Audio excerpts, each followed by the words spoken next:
So,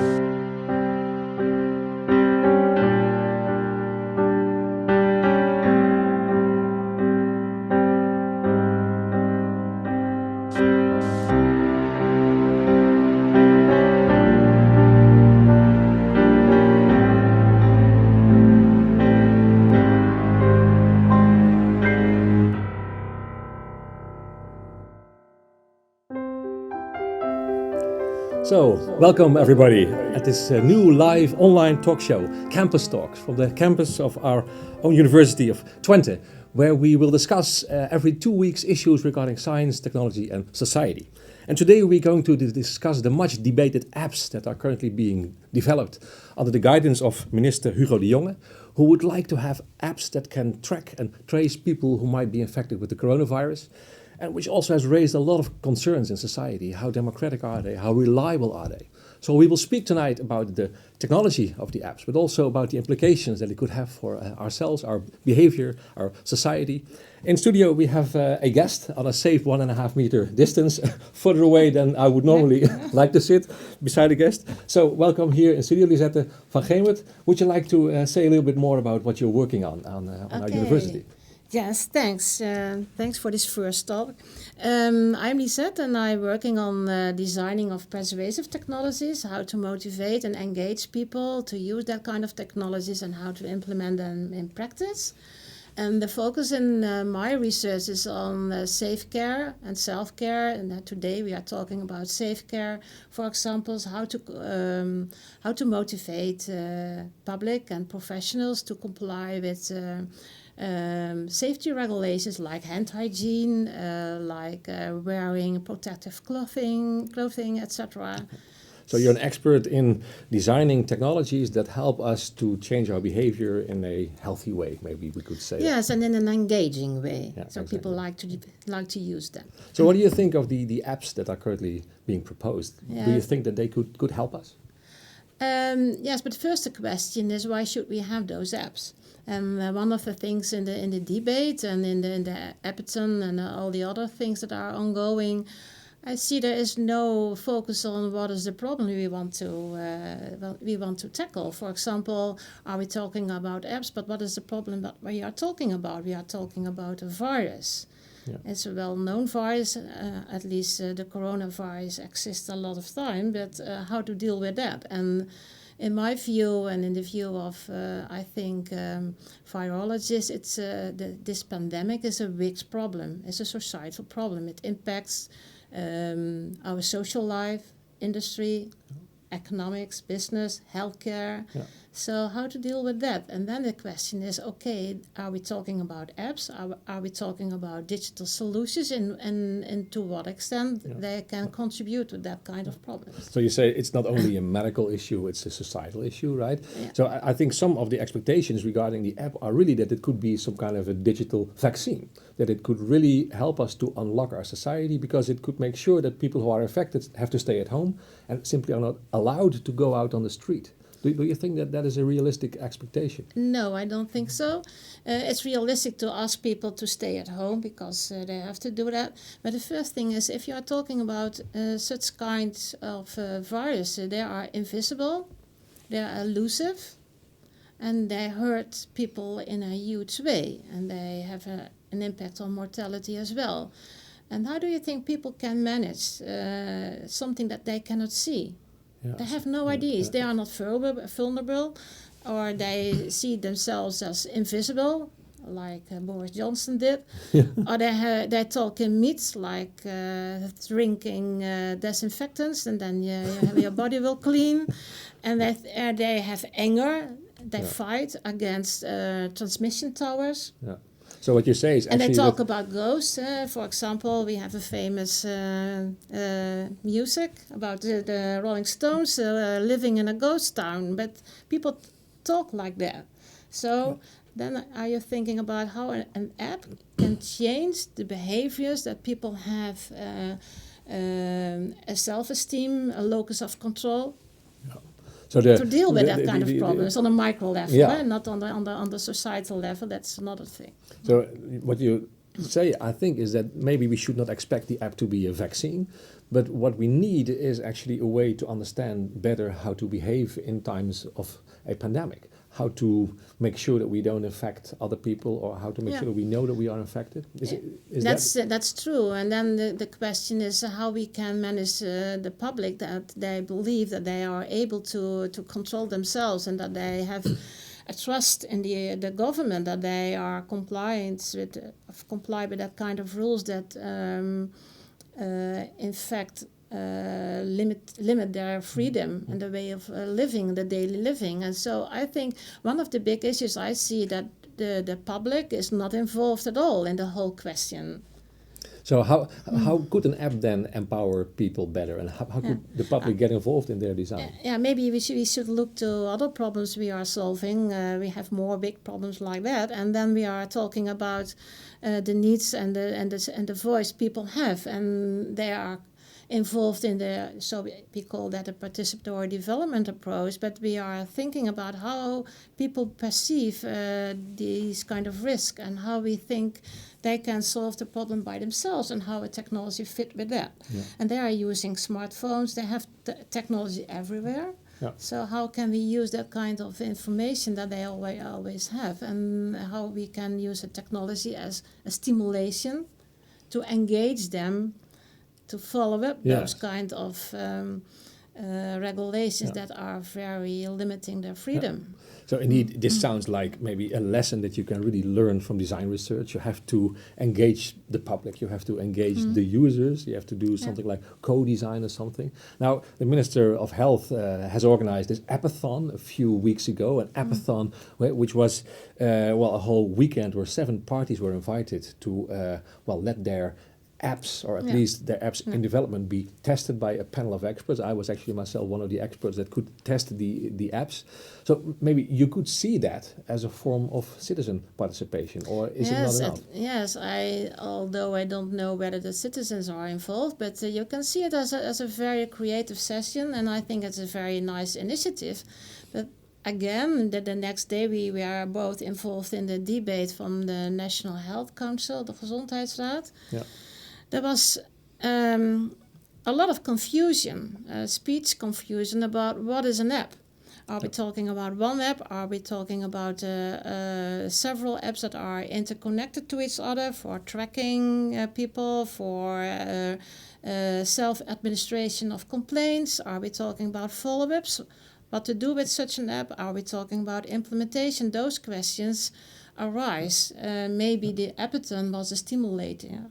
To raise such questions. Nice. Well, that was actually my own impression as well. I think so. We spoke about co-design and letting the users be involved, but I think in this case, even the design problem was not well articulated. No. We didn't even know what the goal was. And I think, at least in my experience, during the appathon, we found out what such an app could be. At least in the discussion that you referred to, that we had afterwards with the Health Council, I think there were 2 models on the table. One was, do we need a digital vaccine that could enable the state to do surveillance and to say, okay, you have a green screen or a red screen, and so you can go to work or not? Or do we want a behavior support tool that helps people to take care of themselves and take care of other people? So then the model is not surveillance, but the model is solidarity. I think it's both. Because we are talking about surveillance, and not surveillance in a bad way, but if you want to control such a virus, then you have to talk about surveillance in a positive way, and then you are talking about behaviors, but surveillance is behavior. You are monitoring people's behavior. Yeah. And I think the discussion is driven by experts like virologists, microbiologists. That's very good. And the outbreak management team has a lot of expertise, but what they forget is that they need also researchers like social scientists, economists, behavioral scientists. And if you look at Germany, for example, the National Academy of Science in Germany, they started immediately with a multidisciplinary team to think about what kind of solutions will survive, what kind of solutions we can implement in society. And they are advising the government, and they decide, okay, we have to test, not only for having the information about the virus, but also to create a level of certainty. Yeah, I see. I see. And I think that that's a very interesting observation, right? So medical knowledge is really important. We need virologists. But what has struck myself when I've watched TV, especially in the first weeks of the crisis, there was always this tension between the RIVM, which to my ID had a more balanced ID, and there was this famous Dutch virologist, Ab Osterhuis, who was really reasoning from his own expertise and actually had only medical criteria to organize a society. Yeah, he wants to have a total lockdown. Osterhuis. Yeah. So what do you think of that from your perspective as a social scientist? From my perspective, I think our outbreak management team was doing it very good, but they have decided too late, I think, that other people or other experts or more generalists are needed to see the impact on society, not only on the level of individuals, but also in economics. And if you see, for example, our northern part in Groningen, the UMCG, University Medical Center Groningen, what they have done, they started immediately with testing the whole region to contain the virus. And they communicate about what is the impact. And we see the success. Interesting. Well, this is very interesting to hear. And I think it's also a nice point to move to our second guest, because the fact that in Groningen they succeeded in doing this can also show that maybe an app could help us here if you are timely with your measures. So we have Maarten van Steen, a professor of our own university, director of the Digital Society Institute, who is actually an expert in opportunistic sensing, if you could call it like that, in technologies that are able to somehow communicate with each other in the Internet of Things, things that are linked via internet links. And Maarten was actually also in Parliament in a hearing to give advice to the Parliament about the possibility to use apps, to use mobile phones for tracking and tracing. Maarten, welcome. Could you tell us a little bit about your experience in Parliament? Well, actually, it was, first of all, it was very nice actually to be there. And I was once again acknowledged by the fact that our members of Parliament actually prepare their questions very well. So I was pleasantly surprised by the quality of the questions. They really do want to understand what's going on and want to come to informed decisions. So that was very positive. At the same time, I also noticed how difficult it is for, let's say, non-techie savvy people to understand what's going on. And I might say this also for techie savvy people to understand, let's say, the social requirements or social problems that may arise by simply introducing technology. So that was certainly something that struck me. Overall, very positive. I tried to keep things as simple as possible during that hearing, without lying, which is kind of an art, I guess. It's sometimes difficult. Can you do that again here? What I did was, what most technical people do when they see a complex system is they dissect it in sub-problems. In this case, I identified 3 sub-problems that simply needed to be solved in order to be able to do anything. And I tried to make sure that we were discussing the problem that could probably not be solved. And the other 2 could probably be solved. So what are the technical possibilities you believe? Could you explain a little bit about how it works? So we use mobile phones, we do Bluetooth connections. How can we use that to detect if you have been close to somebody who might be infected with the virus? Well, the basic idea is that smartphones continuously send out a lot of signals. You have no idea what they actually send out almost continuously. Be it Wi-Fi signals, Bluetooth signals, all kinds of stuff. Acoustic signals is also possible. And the whole idea is that if one smartphone sends out this stuff, then another smartphone can pick it up. And an important thing that people were thinking about was, wait a minute, these are radio signals. That means that, radio signals don't have an infinite range. So there's something fishy going on because at a certain point you can't pick up a signal. And given the fact that signals have a certain range and that the quality of the signal deteriorates as you know, the farther it gets, the idea was, well, maybe we can use radio signals to get an indication of how far a sender is from a receiving smartphone. Okay. Which by itself is a good reasoning, except I always tell students, you know, the going gets tough when Mother Nature is in the loop. And Mother Nature is a kind of a nasty beast in the sense that radio signals, they don't like humid weather. They don't like bodies. You know, we're very, very humid, actually. Wet. We're very wet, yes. They don't like, or actually they misbehave as soon as you have reflecting walls, other types of materials. Yeah. And then suddenly, when you do pick up a signal, it is extremely difficult to even get an indication of where that signal came from and how far it was. So and Bluetooth uses radio signals, and radio signals get disturbed by liquid, and we are water and nothing but water. So it is hard to detect how far away people are. But that's one thing. And I mean, you also hear that, for instance, there could be an issue that you are waiting for a bus, and a bus drives by with 60 people in it who all have the smartphone, and you are infected, and suddenly 60 people will be reported as infected. Is that also an issue that is an issue that we could tackle? Or no, it's so there are a couple of things to keep in mind.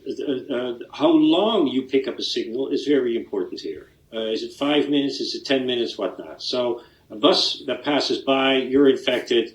You know, that was basically just one signal that you pick up during a very small time slot. That couldn't be a problem. The problem becomes if you're in that bus and you're sitting in the front and the person who's infected is sitting in the back. Yeah, I know. Now tell me, if you pick up this signal during the entire ride, then yes, you were close to somebody who was infected. But is it a relevant detection or not? Yeah. That is the key issue. Yeah. Yeah. And this could be that you say, okay, well, nevertheless, you were on the same bus. We'll take that as relevant. Yeah. It may be relevant. I don't know. I think the crucial question here is if our GGD, so to say, if they would consider that relevant, then we could have a simpler discussion. But I'm not quite sure whether they would consider those kind of contacts relevant. Yeah. And the same holds with, you know, if you can pick up a Bluetooth signal from your next door neighbor, but there's a wall between the two of you. Exactly. Not relevant. So is there a technical way to solve this? And depending on your answer, of course, is the question, could we actually do somehow tracing of people, or at least the tracking of people who... Well, the opinions differ. There have been, I would say, relatively many experiments to see whether you could take the environmental conditions into account, you know, the type of room, whether you could mix this with other type of signals. And yes, I guess you could probably get more precise information. There's only one very important but. The conditions change all the time. So the real question is, can you come up with a solution that will work decently under a myriad of different circumstances? Okay. And to the best of my knowledge, we don't have an answer to that question. So that actually means that you are not very optimistic about the possibility to develop a tracing app, right? To trace people. No. But you know, it's the even if we could manage to do this technically, I'm also a technical guy who says, okay, let's take a look at how this would work in practice. Now, what I've been told is that 60% of the people would need to have this app installed and, you know, et cetera, et cetera. I can't see this happening. Exactly. So that's almost, it's a semi-technical issue, but it's the whole package. Yeah. Okay. So that's another option. Yeah. Question marks? And that's maybe indeed something when he said comes Yes, in. but that's yes. Yeah, no, Okay, yes, it's the whole package, and maybe we should look in another way. If we look at the package, because we are talking of complex problems, so there is no one solution, no good solution, no best solution. We should search for the best options given the circumstances. Then let me think about the public health, the so-called GGD. What do you think they need? For example, they have a tremendous task to search the source, the people that are infected, and the context, the social context they have with other persons and with family or in their social network. Can we support the public health, the GGD, with technologies that are manageable for people and that are implementable in the context of the public health, because they need personnel to train using the data, implementing the technologies in their practices. If we think about that, maybe we can have technology that are using self-reporting data. Maybe that's one of the issues, because that's the totally different kind of app or technology. Yeah. What do you think, Martin? So as a technical specialist, let me say that for this type of application, where you see that so many people need to use it, my golden rule is only proven technology, nothing else. Which means that I think we need to do much more experiments with not sufficiently proven technology. That's all fine by me, but only proven technology. And then the type of technology that you're talking about, Lisette, that is definitely very proven. It's almost simple. Yeah. Except for the fact, but that's not my expertise, whether, for example, you can actually design the appropriate self-reports. If that's possible, yes, then as a technician I would say, that's easy. We can implement that in an app. And people like to do that. For example, people use that kind of technologies for reporting their feelings, their emotions, the so-called experience sampling methods. You can easily use that, your smartphone to do that. And people are talking to each other about all kinds of things. And if you can create an atmosphere, a context for talking about what your experiences are, what you have seen as important in your life, and how the corona impacts your daily living and your economics, then you create a certain environment that people see, okay, this is an added value for me. So then we have such an app that uses self-reporting, which is a very well-established technique in social science. But then the question is, what can we do with that? I mean, you could use that for yourself to check whether you might be infected or not. But I think one of the things that we hope to do is also to take responsibility for others. So if you think that you are infected, you want to warn other people. And I think then the problem might repeat itself, Martin, no? Because then the Bluetooth connection is needed again. No, yeah, but yes and no. It depends on what you use the Bluetooth connection for. So if you use the smartphone as an instrument to measure something, like proximity, distance, then my claim is it's not a very good instrument to do that. No. If you need to also try to identify the people with whom you have contact had, well, maybe there are other solutions. There's also a solution by which you actively hold smartphones to each other to acknowledge that you've been in each other's proximity. Exactly. Okay. Technology-wise, very doable. Yeah, interesting, because indeed what I said at the beginning, that there is a model of surveillance and a model of solidarity. I think now it comes to solidarity. So you share the fact that you are affected with people who have agreed to, no? Yeah, that's true, but there is another point. For example, people are motivated to do something, to change their behaviors if they feel themselves vulnerable. But that's not the case. And You have to think about you are the one I can infect you. So I have to see, I have to be Solidarity. to change my data to help you, to help others. Yeah. And that is a novelty in behavior, from the perspective of behavior. That's a novelty that you have a concern to look after other people, not only your family, but your neighbors or somebody you don't know. Yeah. So we need three things then. Yeah. We need the technique of self-reporting to understand whether you are infected or not.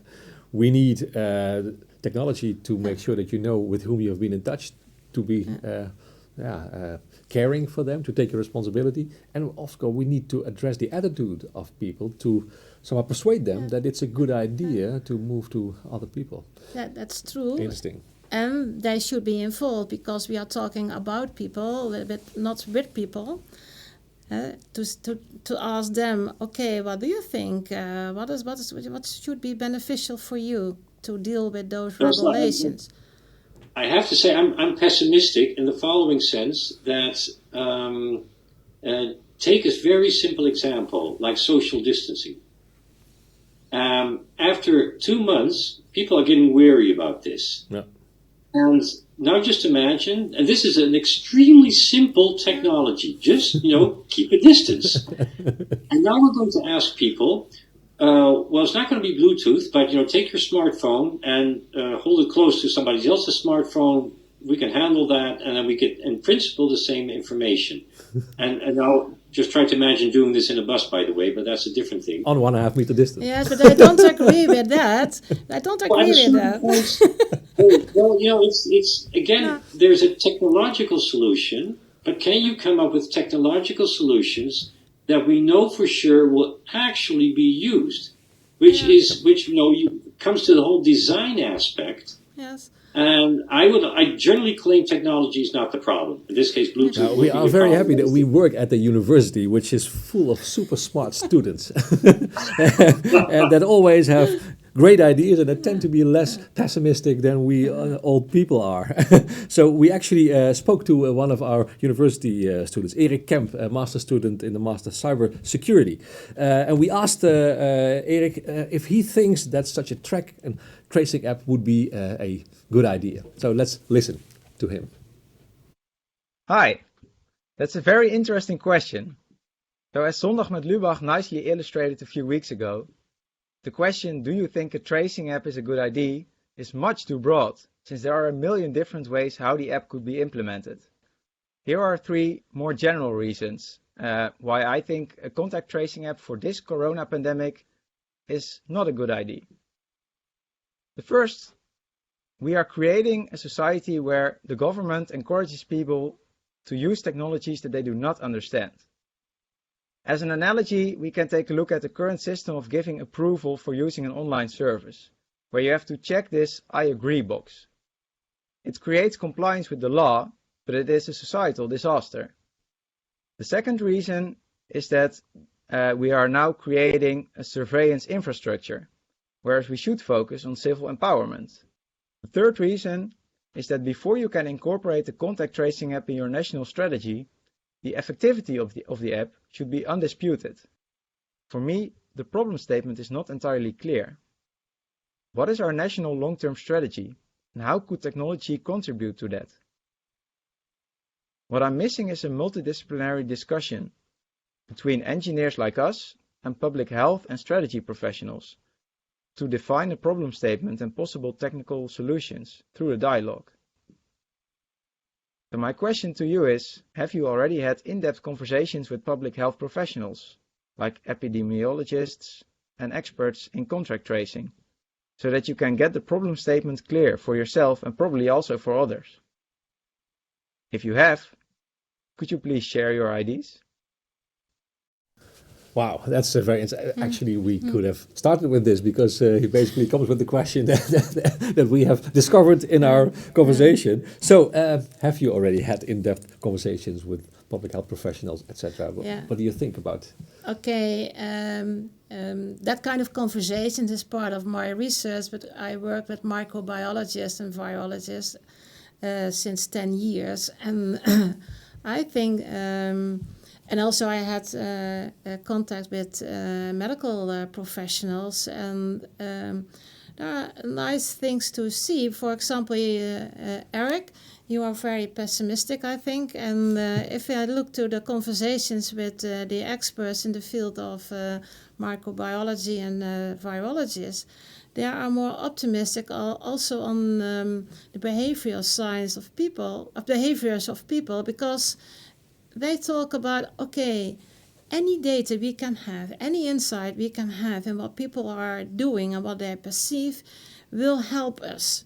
Doing nothing, having no apps, no information, no data,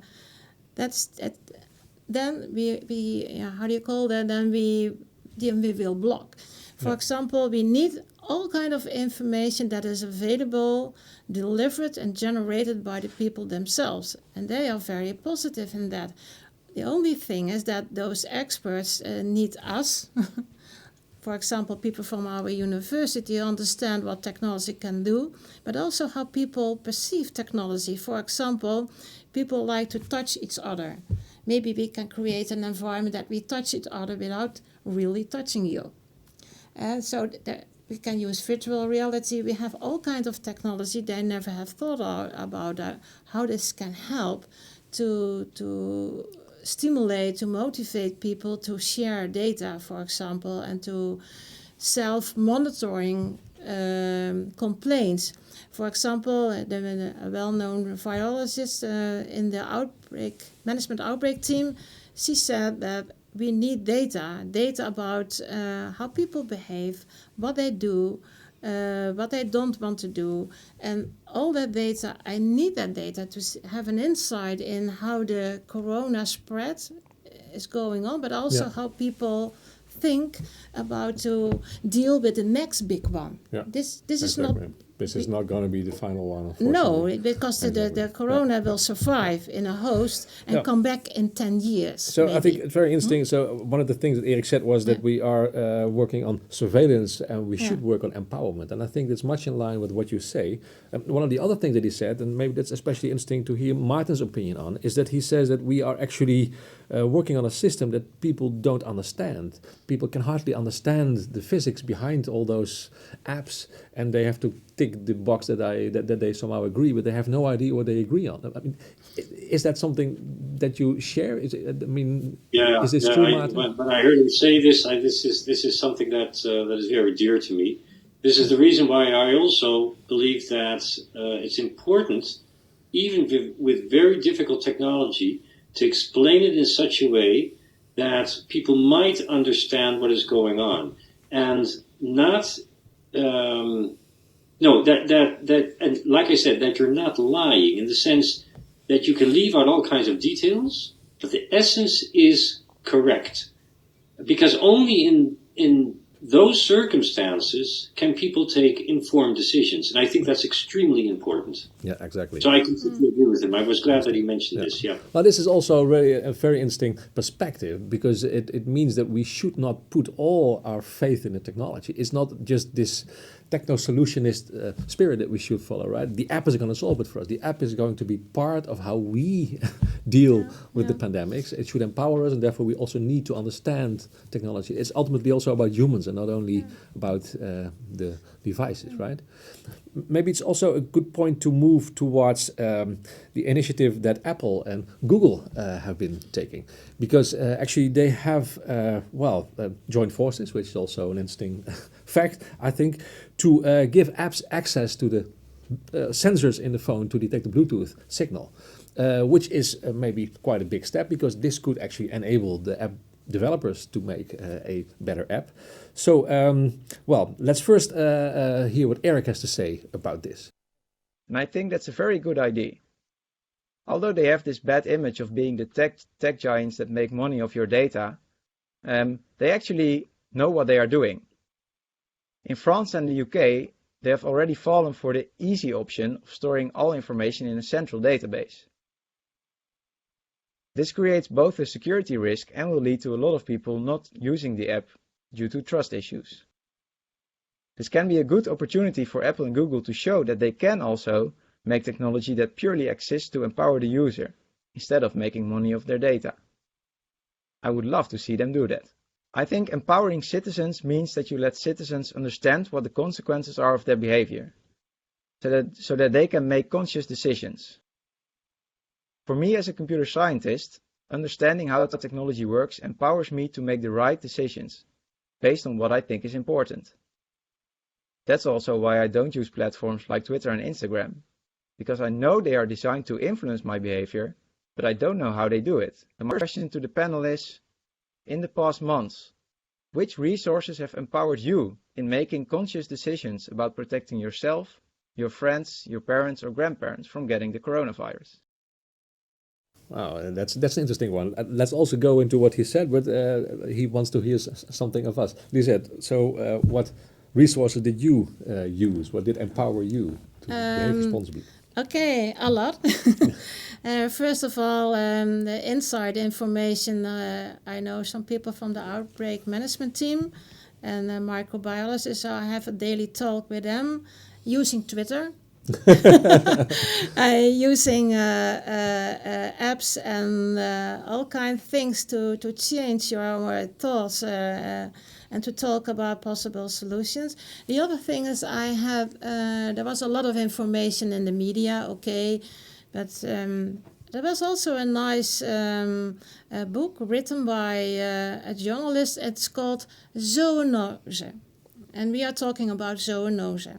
And this is one of the most influencing diseases that we are facing now and in the future, and also in history.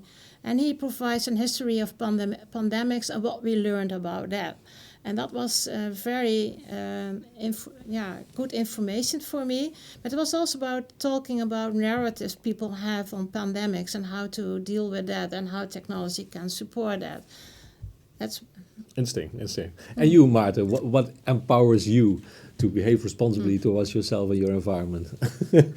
Do you use an app, for instance, or don't you use any? I really don't know. So first, I'm not using Twitter and Instagram or any of these things, but that's because I just can't process all that information. But I'm not quite sure whether I can answer your question, but I do want to react to what Eric was saying, because Apple and Google are collaborating because at the moment, apps have a great difficulty accessing the raw Bluetooth information. And you have to understand that this information is deep down in the operating system. And what they need to do is to come up with something very technical that will allow you to safely have access to that information without making the smartphone suddenly vulnerable for all kinds of security attacks. Yeah. So it's a very technical issue.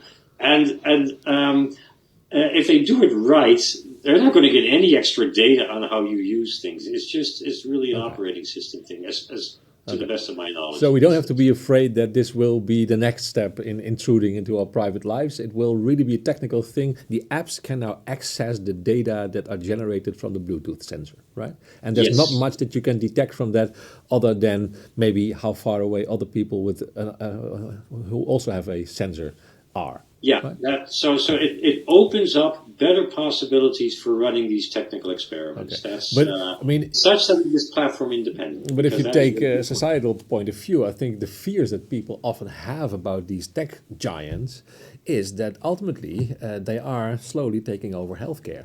And I think, especially if it's modeled in an American way, it's quite differently organized over there than it's here. Here, it's really a matter of solidarity, and we have insurance. In America, it's a matter of money. So if indirectly this would empower Google and Apple to take power over good apps that we're all dependent on to unlock our societies, wouldn't that be a scary thing? Or am I now seeing ghosts? Yeah, maybe you see ghosts, but... ghosts are engaging. But anyway, I think one of the things is that we should not be... I think we should have better information and in the education. For example, we are talking about risk communication in a certain way. If you look at crises like 9/11, for example, people that are better informed have a higher self-esteem. and the resilience and what they are able to do and to manage. And I think we should create an environment that people are part of the solution and they are responsible for, okay, I'm now in an area of pandemics, how to survive and what can I learn, how can I also inform other people. Wonderful. And that's really empowerment. People are part of the solution. I think that's a great way to conclude our discussion, actually, because ultimately it's about technology and humans. And it's never only about this beautiful app that can do everything for us. It's about people using the app. Without humans, we will be nowhere. So I really enjoyed our discussion. I think we touched upon our behavior, ways to influence our behavior. We touched upon the technology, the details of that, societal issues. So thank you a lot, Lisette, for being here in studio, Maarten for being here on distance, Eric for being here on the video. It was really very nice to have you here in this first episode. It ends our first episode, but this will not be the last. In 2 weeks from now, there will be another episode of this talk show, and then we'll discuss the 1.5 meter society. Before I say a little bit more about that, let's look at the teaser. We are here now with Rudy Oude Vrieling. He uses sensor technology to scan how many people are in a lecture room. Because of the corona crisis, Rudy started thinking and thought, well, maybe this technology can be used to establish a safe and sound 1.5 meter lecture room.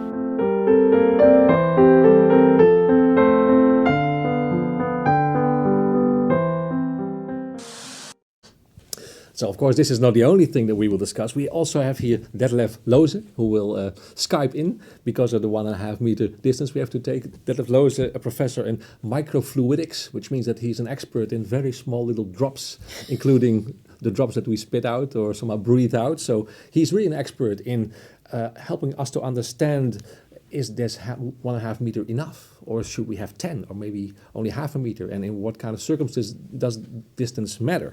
And we also have here Marielle Stel, who will be in studio, who is an expert in the communication processes in situations of a crisis.